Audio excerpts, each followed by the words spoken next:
Yeah, no, then. Yeah, plenty of that. Yeah. Again. Whiskey and issues, didn't know that. That was the thing. Yeah. Good afternoon, everyone. Welcome to our pre-match press conference to preview our game against Burnley. We'll start off with Vinny from Sky.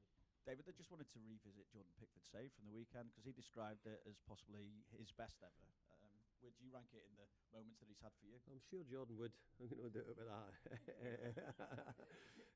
And quite rightly so. It was a fabulous save, and we couldn't really give it much more praise than we did do. You know, I made a point of saying how good the volley was from Tonali, and for him to get his hand to it and get it onto the bar and the save, brilliant save. So, well done. Is it the reaction time or lack of reaction time that makes it such a mistake? Yeah, well, I'm not an expert in it, but I think we all know football, and we've all picked out great saves over many years, from Gordon Banks to Scottish goalkeepers were quite good as well. We had some good Scottish goalkeepers, so but I have to say it was a great save by Jordan, and one he should enjoy because it was very good. Just at the other end of the pitch, last 10 Premier League games, Barry and Beto have scored 8 goals between them in the Premier League. Is that an indication of an improvement from the pair of them? What more do you feel needs to come from them as well? Well, I think we need more goals from them. I don't think the numbers you're talking about are the numbers I want. No, I want centre forward scoring far more goals, and I want us to be, so for them to spread that number out is good in the last games. But let's be fair, we've played now 28 games, so we're needing bigger returns from them. It's been something we've missed all season is our goals. But getting 3 at the weekend was great for us because it's not something we've done too often. What do you think is the key to the pair of them getting greater consistency? I think probably from Tierno's point of view, I think he's at the start. People said about getting him more games, giving him a chance to do it. Well, we've given him those opportunities to show what he can do. We're giving him that chance. Beto's had moments, but not as good moments as what he had this time last year. But he's still in the recent games just beginning to come up with a couple of goals for us. So that's his job, and if he can continue doing that, then we'll be really pleased. What satisfaction did you take after Saturday from reaching that 40-point mark? Quite a lot of satisfaction, because it's something which it's probably we've got there with 10 games to go, which isn't a bad situation to be in. But I've always been looking beyond 40 points. Hopefully it would be beyond that. But there's always something in the back of your mind saying, look, the recent history here has never been much better than trying to reach that points total. I've tried not to talk about it, tried to talk about being better, and hopefully us doing more than that, and hopefully we can do. Can we talk about Europe again? Because 8th place you're in at the moment, it looks like it could get a Conference League place this season. I probably don't want to talk about Europe again, because every time I come in here when we're getting a half decent position, it's not gone that way. So, but what I will say is, getting back-to-back wins would be hugely important for us. We've got Burnley to come up in the game next, and it'll be a tough game, but we're looking forward to seeing if we can do it. We're testing ourselves. The one thing we've got players who are full of desire and commitment and resilience when they need it as well. And sometimes we'll lack that bit of quality and maybe can't get over the line on some occasions, but all the other things you would hope for, they've got it in abundance. Does that mean as well you're not looking too much at the league table at the moment? Because obviously it's very tight in and around you, and then after Burnley you've got Arsenal away, Chelsea at home, Brentford away before the Merseyside derby, of course. Yeah, so tough games coming up, aren't they? But I don't know if at the moment, I think the teams at the bottom of the league are coming up with some great performances and really good results. We see it from Wolves at the moment, where Burnley have had 1 or 2 very good results as well, and looks as if they were unlucky at the weekend as well. So I'm a bit surprised. People are surprised by the form of some of the teams in the Premier League. I really am, because I think the league this year is really tight. And again, obviously you face that challenge. You kind of touched on it there with Burnley coming to Hill Dickinson, and there's the expectation on you guys being at home once again, but at the same time we saw what Burnley can produce. 3-0 down, get back to 3-3, had a couple of goals disallowed. Yeah, I don't really think there's a huge expectation on us. I think we'll go and do what we're doing. We've not won as many games as we'd like at home, but if you wanted to reverse it and say that what was our home fixtures had been as good as our away fixtures, we'd be extremely happy with that. So one way or the other, we've got, as you said at the start of the interview, is we've got 40 points, whether it be winning away from home or whether it be winning from home. You always want to try and keep your home fans really happy, but if we have to take all the points away from home and we don't do so well at home, I think you only need to look through the history books and look at the teams who've moved to new stadiums. It's never ever been that easy, certainly in the first year. Thanks, David. Cheers. Thanks, Vinny. We'll go to Simon at Premier League Productions. And you'd say about expectation, but you know that people will expect you to win this game. Absolutely. Tomorrow night, won't you? Does that add pressure? But is it pressure that you like, or should it be? I think that it's the business we're in, and you know the games what you're probably expected to and when you're probably expected not to. I don't think that changes the media perspective on it, you know. But I've got to think that you know, we go into the game knowing that if we could get a back-to-back win, it would be really important for us. It was more from a fan's point of view. Mhm. I think probably, you know, when you go expecting Yeah. to win your home game, sort of thing.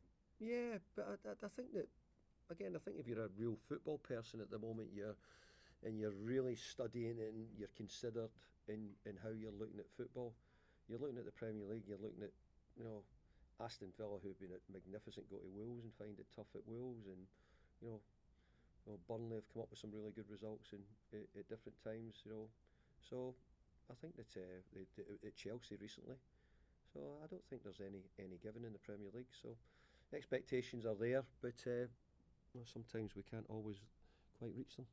And I know Scott Parker won't want your sympathy, but do you have any for him, given he's had a couple of good away results recently, and then that home game on Saturday where they've scored 5 goals, but only 3 of essentially counted for them. I think that I don't think Burnley have been a team which have been swept away and folk are saying that they've been out of it. Far from it.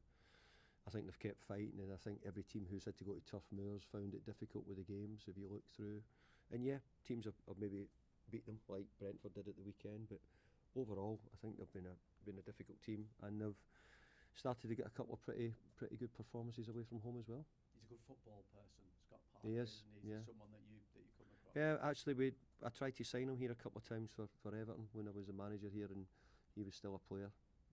That sounds terrible, doesn't it? He's still quite young. You know what I mean? He's still quite young. Yeah. So, So from that point of view, there's obviously recognise him as a player in his time, and I think he's doing a really good job at Burnley as well. What was it that stopped him coming here? I can't remember the different reasons why. I get asked that. I was thinking about it. I mentioned it in my programme notes, and I just couldn't quite remember the reasons why they either fell through. And just finally for me, team news. There's a couple that are slightly longer term, but any fresh worries? We've got a couple of things which I wouldn't reveal at the moment, Simon, but obviously I've got there's Charlie Alcaraz is out.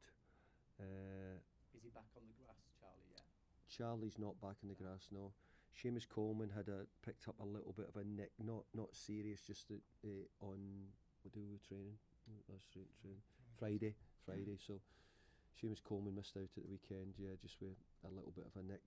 So we hope that he won't be available for this game, but we're hoping that he's not going to be too long. We'll find out tomorrow, I guess. Yeah, if there's anything else, we'll let you know. Thanks, Simon. We'll go to Julia at Radio Merseyside.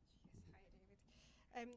21 points from the last 10 away games, obviously home tomorrow. Do you put that down to your away tactics being a bit more defensive, and do you think people want to see that at home?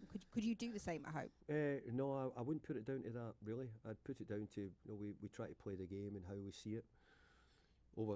Certainly, our home games we've tried to be on the front foot and try to be more aggressive and play better if we can. And I think if you look at the games the early part of the season with Jack playing in Ellie and how we were playing in the opening part of the season, we were very, very good.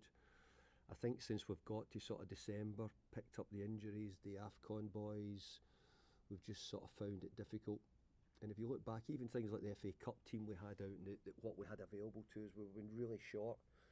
We're beginning to get most of the players back, and I think that's making a difference. So, no, we don't intentionally go away from home to try and play differently than we do at home.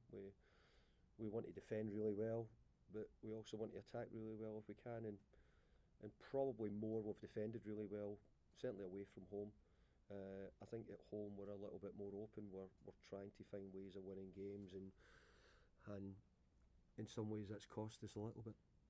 On that as well, you know, you've spoken about Burnley. They scored 7 goals in the last 3 games, 32 goals in total, which is the same as yourself actually this season, yet they find themselves in the bottom 3. Again, everyone wants to watch attacking football, they want to watch exciting football, but does that just show that Premier League success is built on your defence? I think if you look at I think the year before Brentford, when they went up, I think they had the best defensive record. I think they hardly conceded any goals through the Championship. They were so good. And I probably expected Brentford to come in and have that record behind them. Burnley, sorry. Burnley had that record behind them. But obviously their goals recently not their tally up. I think you can only do what you've got. You know, we're trying to get better. We're having Jack Grealish coming in, Kieran Dewsbury-Hall coming in. I think I've made a huge impression and difference to the team. We've needed to score more goals, but I think our goals at the start of the season and our form near the start of the season was probably the way we wanted it. I think some games we've had to dig in, but that's no different. We were never going to become the Harlan Globetrotters in a couple of weeks. Beto and Barry, you've spoken about those. They came on and played together against Manchester United at home. Given they were both on the score sheet at the weekend, is that something you could see going forward? Possibly at times. I think there's other factors that lead into that, as you know, other people are coming out the side and you're looking at different players if you do that as well. It's probably been out of fashion, 2 strikers now for, I don't know, maybe 20 years, maybe. So it's interesting. Lots of things have come in. Long throws have come back in fashion. You know, lots of set piece goals are back in fashion. So who knows? 2 centre forwards might be the future. Will we do it? We may well do it when we need to, but I don't think it's something I'd be doing all the time. That's for sure. You could set that fashion then, maybe. It could do. Could be fashionable. Yeah. And I just wanted to ask, Dwight McNeil came back. Obviously, everyone knows the story about deadline day, but for him to come back and have that impact in your starting lineup at the weekend, what does that say about him and what's he shown you? Well, I didn't at any moment doubt Dwight whether he was going to Palace or whether he was staying here. I didn't doubt him at all, how he would react, how he would play. He's just needed a little bit of time to settle back in. And I said after the game, Dwight trained really well last week, so he got himself an opportunity. We've been trying to find the right balance at the moment between the likes of Tyler Dibling, Tyreek George, Ellie. We've been trying to find the right moments and the right people. Harrison at different times as well. A lot of them are young boys, and Dwight's just gave us that little bit more experience. Thank you, good luck. Thanks, Julia. Any further questions in the open section before we move on? No? Okay, thank you.